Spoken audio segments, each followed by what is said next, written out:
ഈ തെരഞ്ഞെടുപ്പ് തുടങ്ങുമ്പോൾ BJP പറഞ്ഞത് ഈ തെരഞ്ഞെടുപ്പിലെ ഏറ്റവും നിർണായകമായ ശക്തിയായി ഞങ്ങൾ മാറും എന്നാണ്. ശരിക്കും 2026 ഭരണം പിടിക്കുമെന്നൊന്നും BJP പറഞ്ഞില്ല. കുറച്ചുകൂടി റിയലിസ്റ്റിക് ആയിട്ടാണ് പറഞ്ഞത്. നിർണായക ശക്തികളായി മാറും, ഞങ്ങളില്ലാതെ ഭരണം ഇവിടെ സാധ്യമല്ല എന്ന അവസ്ഥയുണ്ടാവും. 2031 മുഖ്യപ്രതിപക്ഷമായിട്ട് വരുമെന്നുള്ളതായിരുന്നു BJPയുടെ ലൈൻ. അതിനുശേഷം 2036 ആകുമ്പോഴേക്കും ഭരണത്തിലേക്ക് എത്തുക, അങ്ങനൊരു ലോങ് പ്രോജക്റ്റാണ് BJPക്ക് ഉണ്ടായിരുന്നത്. അപ്പോൾ 10 സീറ്റിലെങ്കിലും നേടി പ്രധാനപ്പെട്ട നിർണായക കക്ഷിയായി വരികയും ഒരു തൂക്ക് നിയമസഭ നിലവിൽ വരികയും ചെയ്യുക എന്നുള്ളതായിരുന്നു അവരുടെ പ്രതീക്ഷ. പക്ഷേ ഇന്നിപ്പോൾ കണക്കെടുക്കുമ്പോൾ എല്ലാം പാളുന്നുവെന്ന് മാത്രമല്ല, അവരുടെ ക്രിസ്ത്യൻ ഔട്ട്റീച്ച് പ്രോഗ്രാമും പാളി. പാലയിൽ ശോഭാ സുരേന്ദ്രൻ്റെ സ്ഥാനാർത്ഥിത്വത്തെ തുടർന്നുണ്ടായ വിവാദങ്ങളും അവർക്ക് നിയന്ത്രിക്കാൻ പറ്റിയില്ല. ഈഴവ കമ്മ്യൂണിറ്റി അവരുടെ ഒപ്പം നിന്ന് ഈഴവ കമ്മ്യൂണിറ്റി ഒപ്പം നിർത്താനും കഴിഞ്ഞില്ല. മൊത്തത്തിൽ തന്ത്രങ്ങൾ പാളിയോ BJPയുടെ? പല പല തിരിച്ചടികളാണ് ഈ തെരഞ്ഞെടുപ്പിൽ BJP നേരിട്ടത്. അരുൺ ചൂണ്ടിക്കാണിച്ചതുപോലെ തന്നെ ഈ തെരഞ്ഞെടുപ്പിൻ്റെ തുടക്കത്തിൽ BJPക്ക് വലിയ പ്രതീക്ഷയുണ്ടായിരുന്നു. ആ പ്രതീക്ഷയുടെ ഭാഗമായിട്ടാണ് BJP ഈ തെരഞ്ഞെടുപ്പിൽ സ്ഥാനാർത്ഥി നിർണയമൊക്കെ തന്നെ നടത്തി വലിയ പ്രചരണത്തിലേക്കൊക്കെ തന്നെ മുന്നോട്ട് പോയത്. പക്ഷേ BJPക്ക് ഈ തെരഞ്ഞെടുപ്പിൽ വലിയ തിരിച്ചടി ഉണ്ടാകാനുള്ള കാരണങ്ങൾ തുടങ്ങിയത് എനിക്ക് തോന്നുന്നു ആദ്യം ഛത്തീസ്ഗഡിൽ ഉണ്ടായ കന്യാസ്ത്രീകളുടെ അറസ്റ്റും അതുമായി ബന്ധപ്പെട്ട നടപടികളുമായിരുന്നു. അതിനുശേഷം പിന്നീട് ക്രിസ്മസ് ദിനത്തിൽ ക്രിസ്തീയ സ്ഥാപനങ്ങൾക്ക് നേരെ, ക്രിസ്മസ് ഒരുക്കങ്ങൾക്ക് നേരെ നടന്നിട്ടുള്ള ആക്രമണങ്ങൾ. അതിന് പിന്നാലെയാണ് കേരളത്തിൽ നിയമസഭാ തെരഞ്ഞെടുപ്പ് വരുന്നത്. അപ്പോൾ അവിടെ BJP പ്രതീക്ഷിച്ച പോലെ കാര്യങ്ങൾ പോകുന്നില്ല എന്ന് BJPക്ക് അവിടെ മനസ്സിലാവുകയാണ്.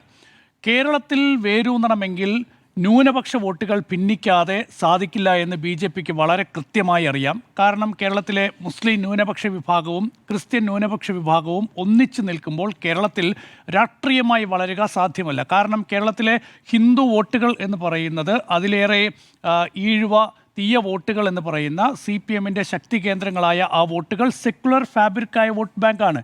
ആ വോട്ട് ബാങ്ക് പിളർത്തുക എളുപ്പമല്ല എന്ന് BJPക്ക് അറിയാം. പക്ഷേ വളരെ പതുക്കെ അതിൻ്റെ പ്രവർത്തനങ്ങളുമായി BJP മുന്നോട്ട് പോകുന്നുണ്ട്. അതിൽ പരമാവധി ശ്രമം നടത്തുന്നുണ്ട്. അത് ആ ഒരു സെക്കുലറായ വോട്ട് ബാങ്ക് പിളർത്താൻ കഴിയണമെങ്കിൽ തീർച്ചയായും കേരളത്തിൽ വർഗീയത പടർത്തണം, കേരളത്തിൽ വർഗീയ വിഭജനം ഉണ്ടാക്കണം. അതുതന്നെയാണ് BJP കഴിഞ്ഞ കുറേ കാലമായി ശ്രമിച്ചുകൊണ്ടിരിക്കുന്നത്. അത് എത്രത്തോളം തീവ്രമായി നടത്താൻ കഴിയുമോ അത്രത്തോളം തീവ്രമായി നടത്താൻ BJP ശ്രമിക്കുന്നുണ്ട്. ഈ തെരഞ്ഞെടുപ്പിൽ BJP ഉപയോഗിച്ച ഒരു സ്ട്രാറ്റജി എന്ന് പറയുന്നത് ക്രിസ്ത്യൻ വോട്ടുകളെ കൂടെ നിർത്തുക.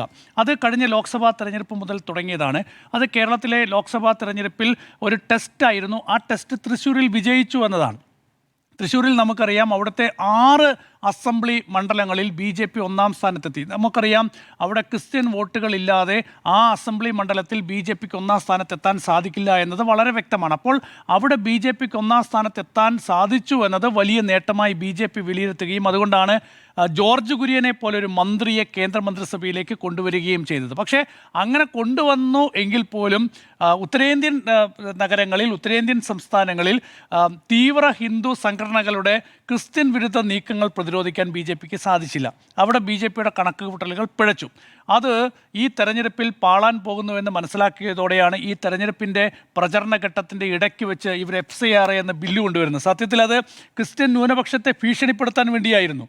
നിങ്ങൾ BJPക്ക് ഈ തെരഞ്ഞെടുപ്പിൽ വോട്ട് ചെയ്തില്ല എങ്കിൽ നിങ്ങളുടെ സ്ഥാപനങ്ങൾ ഞങ്ങൾ വരിഞ്ഞു മുറുക്കാൻ പോകുന്ന, പിടിച്ചടക്കാൻ പോകുന്ന ഒരു മെസ്സേജ് കൊടുക്കുകയായിരുന്നു. യഥാർത്ഥത്തിൽ ആ മെസ്സേജ് ഈ തെരഞ്ഞെടുപ്പിൽ കേരളത്തിലെ ക്രിസ്ത്യൻ ന്യൂനപക്ഷ വിഭാഗം ഏറെക്കുറെ തള്ളി എന്ന് വേണം മനസ്സിലാക്കാൻ. അതാണ് PC ജോർജിൻ്റെ ഈ ഒരു തൊട്ടു പിന്നാലെ, വോട്ടെടുപ്പിന് തൊട്ടു പിന്നാലെ സഭയ്ക്കെതിരെയുള്ള ഈ ഒരു പൊട്ടിത്തെറിക്ക് പ്രധാനമായും കാരണം. PC ജോർജ് എവിടെ നിന്നാണ് വന്നത് നമുക്ക് എല്ലാവർക്കും അറിയാം. KM മാണി കൈപിടിച്ചുയർത്തിയ നേതാവാണ് PC ജോർജ്. പാലാ ബിഷപ്പിൻ്റെ എല്ലാ ആനുകൂല്യങ്ങളും പറ്റിക്കൊണ്ട് രാഷ്ട്രീയത്തിലേക്ക് ഉയർന്നു വന്നിട്ടുള്ള നേതാവാണ് PC ജോർജ് എന്ന് പറയുന്നത്. ആ PC ജോർജാണ് ക്രിസ്ത്യൻ സമുദായത്തെ, ക്രിസ്ത്യാനികളെ, മുസ്ലിം വിഭാഗത്തെ, കമ്മ്യൂണിസ്റ്റുകളെ ഈ രാജ്യത്തിൻ്റെ ശത്രുക്കളായി പ്രഖ്യാപിക്കുന്ന ഒരു സംഘപരിവാർ സംഘടനയുടെ BJPയുടെ ഭാഗമായി നിന്നുകൊണ്ട് ക്രിസ്ത്യൻ സഭകളെ വെല്ലുവിളിക്കുന്നത്, ക്രിസ്ത്യൻ സഭകൾക്ക് നേരെ തിരിയുന്ന ഒരു സാഹചര്യമുണ്ടായത്. ഏതായാലും അത് നമ്മൾ പച്ചയ്ക്ക് കണ്ടു എന്നുള്ളതാണ്. ഈ ഒരു വോട്ടെടുപ്പിന് ശേഷം ഒരുപക്ഷെ കുറച്ച് നാളുകൾക്ക് ശേഷം കാണാൻ പോകുന്നത് PC ജോർജിലൂടെ പച്ചയ്ക്ക് ഈ വോട്ടെടുപ്പിന് തൊട്ടു പിന്നാലെ കണ്ടു കേരളത്തിലെ ജനങ്ങൾ എന്നുള്ളതാണ്. ഏതായാലും ക്രിസ്ത്യൻ ന്യൂനപക്ഷ വിഭാഗങ്ങളെ ക്രിസ്ത്യൻ വിഭാഗത്തോടുള്ള BJPയുടെ സമീപനം എന്താണ് എന്നത് നമുക്ക് വളരെ കൃത്യമായി അറിയാവുന്നൊരു യാഥാർത്ഥ്യമാണ്. പക്ഷേ കേരളത്തിൽ ഞങ്ങൾ അങ്ങനെയല്ല. കേരളത്തിൽ ക്രിസ്ത്യൻ ന്യൂനപക്ഷ വിഭാഗങ്ങളെ സംരക്ഷിക്കും എന്നൊക്കെ വലിയ പ്രഖ്യാപനം നടത്തി BJP വന്നുവെങ്കിൽ പോലും അതൊന്നും നടക്കാൻ പോകുന്നില്ല എന്ന് കേരളത്തിലെ ക്രിസ്ത്യാനികൾ ഈ തെരഞ്ഞെടുപ്പിൽ തീരുമാനിച്ചിട്ടുണ്ട് എന്നാണ് ഞാൻ മനസ്സിലാക്കുന്നത്. അതിൻ്റെ ഭാഗമായിട്ടുള്ള ഒരു നിലപാട് അവർ എടുത്തിട്ടുണ്ട്.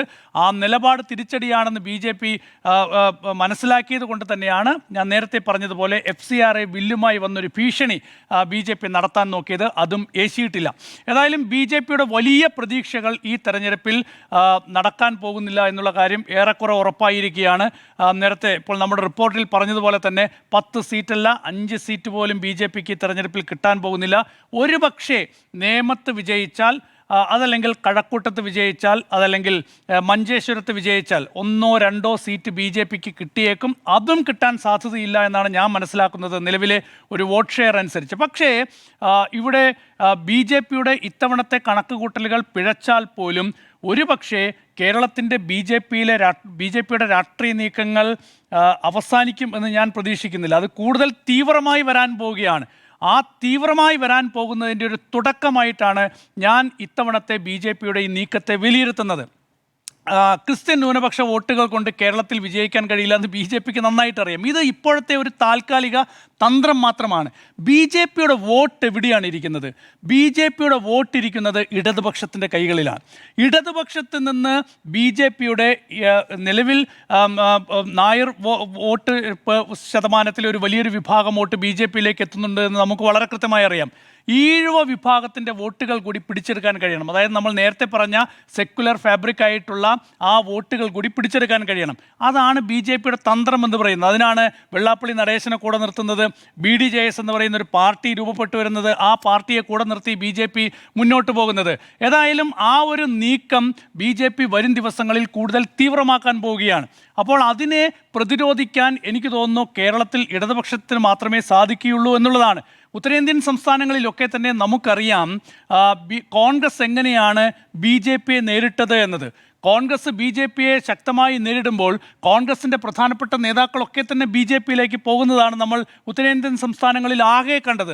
അതിന് ഒരു ഒരു ഒരു ഒരു വിപരീതമായി നിൽക്കുന്ന ഒരു രാഷ്ട്രീയ സംവിധാനം എന്ന് പറയുന്നത് ഇടതുപക്ഷമാണ്. ഇടതുപക്ഷ പാർട്ടികളിൽ നിന്ന് അങ്ങനെ ആരും വലിയൊരു ഒഴുക്കൊന്നും BJPയിലേക്ക് ഉണ്ടായിട്ടില്ല. പക്ഷേ കേരളത്തിൽ ഇടതുപക്ഷത്തിൻ്റെ ആ ഒരു വോട്ട് ബേസ് BJPക്ക് എത്രത്തോളം തകർക്കാൻ കഴിയും എന്നുള്ളതാണ്. അതാണ് ഈ തെരഞ്ഞെടുപ്പിൻ്റെ ഒരു ജനവിധി വരുമ്പോൾ എല്ലാവരും ആകാംക്ഷയോടെ ഉറ്റുനോക്കാൻ പോകുന്നത്. കാരണം എത്രത്തോളം ആ ഒരു വോട്ട് ബാങ്കിലേക്ക് കടന്നു കയറാൻ BJPക്ക് കഴിഞ്ഞിട്ടുണ്ട് എന്നുള്ളതാണ്. ഏതായാലും ക്രിസ്ത്യൻ ഔട്ട്റീച്ച് എന്ന് പറഞ്ഞ് BJP നടത്തിയിട്ടുള്ള തന്ത്രങ്ങളൊക്കെ തന്നെ ഒരു പരിധിവരെ പൊളിഞ്ഞിട്ടുണ്ട്. അതുമായി ബന്ധപ്പെട്ട് അതിനായിട്ടൊക്കെ തന്നെ കേക്കുകളുമായി അരമനകളിൽ കയറിയിറങ്ങിയ BJPയുടെ തന്ത്രങ്ങളൊക്കെ തൽക്കാലത്തേക്കെങ്കിലും പാളിയിട്ടുണ്ട്.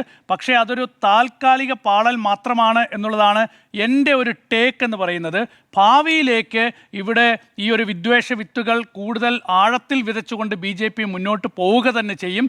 ആ ഒരു BJPയുടെ നീക്കത്തെ എങ്ങനെ പ്രതിരോധിക്കാൻ കഴിയും, ആര് പ്രതിരോധിക്കും എന്നതാണ് പ്രധാനപ്പെട്ട വിഷയം എന്ന് പറയുന്നത്. അവിടെ ഇടതുപക്ഷത്തിന് വളരെ പ്രധാനപ്പെട്ട ഒരു റോളുണ്ട്. ആ ഒരു സെക്കുലറായിട്ടുള്ള വോട്ട് ബാങ്ക് പിടിച്ചു നിർത്തി ഇടതുപക്ഷത്തിന് അവിടെ മുന്നോട്ട് പോകേണ്ടി വരും. അവിടെ കോൺഗ്രസ് എന്ത് നിലപാട് സ്വീകരിക്കും എന്നത് വളരെ പ്രധാനപ്പെട്ടതാണ്. ഏതായാലും ഈ തെരഞ്ഞെടുപ്പിൽ കൃത്യമായി BJPയുടെ കണക്കുകൂട്ടലുകൾ അത്രത്തോളം വിജയിച്ചിട്ടില്ല.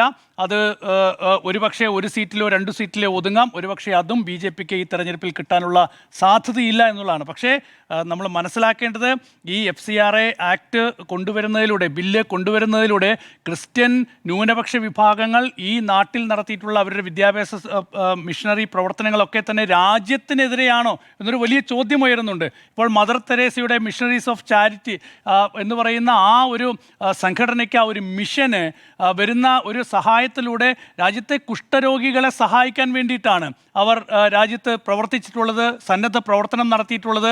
വിദ്യാഭ്യാസ രംഗത്തായാലും ആതുര രംഗത്തായാലും പാവപ്പെട്ട മനുഷ്യരെ സഹായിക്കുന്നതിനായാലും രാജ്യത്ത് ക്രിസ്ത്യൻ സമുദായം നടത്തിയിട്ടുള്ള സേവനങ്ങൾ ചെറുതല്ല. അപ്പോൾ ആ വിഭാഗത്തെ ആകെ സംശയത്തിൻ്റെ നിഴലിൽ നിർത്തുന്ന ഒരു ബില്ല് കൊണ്ടുവന്ന് ആ ഒരു ന്യൂനപക്ഷ വിഭാഗങ്ങളെ ഭീഷണിപ്പെടുത്താനാണ് ഈ തെരഞ്ഞെടുപ്പിൽ BJP ശ്രമിച്ചിട്ടുള്ളത്. ഏതായാലും അതിനൊരു തിരിച്ചടി BJP കിട്ടിയെന്ന് മനസ്സിലാക്കുന്നു. അതാണ് PC ജോർജിൻ്റെ ഭാഷയിലൂടെ നമ്മൾ കണ്ടത്. ഏതായാലും തൽക്കാലം ക്രിസ്ത്യൻ ന്യൂനപക്ഷത്തിനെതിരെ ഒരു നീക്കം നടത്തേണ്ടതില്ല എന്ന് BJP തീരുമാനിച്ചിട്ടുണ്ടെങ്കിൽ പോലും ഈ തെരഞ്ഞെടുപ്പിന് ശേഷം, ജനവിധിക്ക് ശേഷം എന്താണ് ക്രിസ്ത്യൻ ന്യൂനപക്ഷത്തോട് BJP ചെയ്യാൻ പോകുന്നതെന്ന് കൂടി നമ്മൾ കാത്തിരുന്ന് കാണണം. ഓക്കെ.